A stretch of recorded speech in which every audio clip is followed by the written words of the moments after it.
Fan card 2.0 ನಮಸ್ಕಾರ ವೀಕ್ಷಕರೇ. Fan card 2.0 ಬದಲಾವಣೆ ಆಗ್ತಾ ಇರುವಂತದ್ದು, ಅಪ್ಡೇಟ್ ಆಗ್ತಾ ಇರುವಂತದ್ದು, ಹೆಚ್ಚಿನ ಹೊಸ ಹೊಸ ಫೀಚರ್ಸ್ ಗಳನ್ನ ತರ್ತಾ ಇದ್ದಾರೆ. ಅನುಕೂಲಗಳು ಹೆಚ್ಚಿನ ಪ್ರಮಾಣದಲ್ಲಿ ಸಿಗ್ತಾ ಇರುವಂತದ್ದು. ಇಲ್ಲಿ ಒಂದು QR ಕೋಡ್ ಕೂಡ ಕೊಡ್ತಾ ಇದ್ದಾರೆ. ಅದನ್ನ ಸ್ಕ್ಯಾನ್ ಮಾಡಿದ್ರೆ ಸಾಕು, ಸಂಪೂರ್ಣ ಡೀಟೇಲ್ಸ್ ನಿಮ್ಗೆ ಸಿಕ್ಬಿಡತ್ತೆ. ಆ ಒಂದು ಡೀಟೇಲ್ಸ್ ನಲ್ಲಿ ಅನುಕೂಲಗಳನ್ನು ಕೂಡ ನೋಡ್ಕೊಳ್ಬಹುದು. ನಿಮ್ಮ ಡೀಟೇಲ್ಸ್ ಗಳನ್ನ ನೀವೇ ಪಡ್ಕೊಳ್ಬಹುದು, ಖುದ್ದಾಗಿ ನೀವು ಪಡ್ಕೊಳ್ಬಹುದು ಅಥವಾ ಸರ್ಕಾರದವರು ಪಡ್ಕೊಳ್ಬಹುದು. ಸೊ ಹೀಗಾಗಿ ಇದರಿಂದ ಬಹಳಷ್ಟು ಅನುಕೂಲಗಳೇ ಹೆಚ್ಚಾಗಿರುವಂತದ್ದು. ಸೊ ಹೀಗಾಗಿ ನಿಮಗೆ ಅನುಕೂಲಗಳನ್ನ ಕೂಡ ತಿಳ್ಕೊಳ್ಬೇಕು.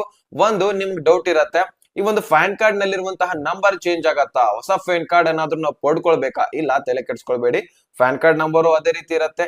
ಈ ಒಂದು ಫ್ಯಾನ್ ಕಾರ್ಡ್ ಅನ್ನ ಏನು ನೀವು ಚೇಂಜಸ್ ಮಾಡ್ಕೊಳ್ಳೋ ಆಗಿಲ್ಲ, ಬರೀ ಅಪ್ಡೇಟ್ ಆಗತ್ತೆ. ಆದ್ರೆ ನಿಮ್ಗೆ ಹೆಚ್ಚಿನ ಫೀಚರ್ಸ್ ಗಳು, ಅನುಕೂಲಗಳು ಸಿಗ್ತಾ ಇರುವಂತದ್ದು. ಸೊ ಹಾಗಾದ್ರೆ ಆ ಒಂದು ಅನುಕೂಲಗಳು ಏನೇನ್ ಸಿಗತ್ತೆ, ಹೆಚ್ಚಿನ ಫೀಚರ್ಸ್ ಗಳು ಹೇಗ್ ಸಿಗತ್ತೆ, ಇದನ್ನ ಎಲ್ಲಿ ಅಪ್ಡೇಟ್ಸ್ ಮಾಡಿಸ್ಬೇಕು, ಒಂದೇ ವಿಡಿಯೋದಲ್ಲಿ ತಿಳಿಸ್ಕೊಟ್ಟಿದ್ದೀನಿ. ಬಯೋದಲ್ಲಿ ಬೋರ್ಡ್ ಕಾರ್ಡ್ ಚಾನಲ್ ಇದೆ,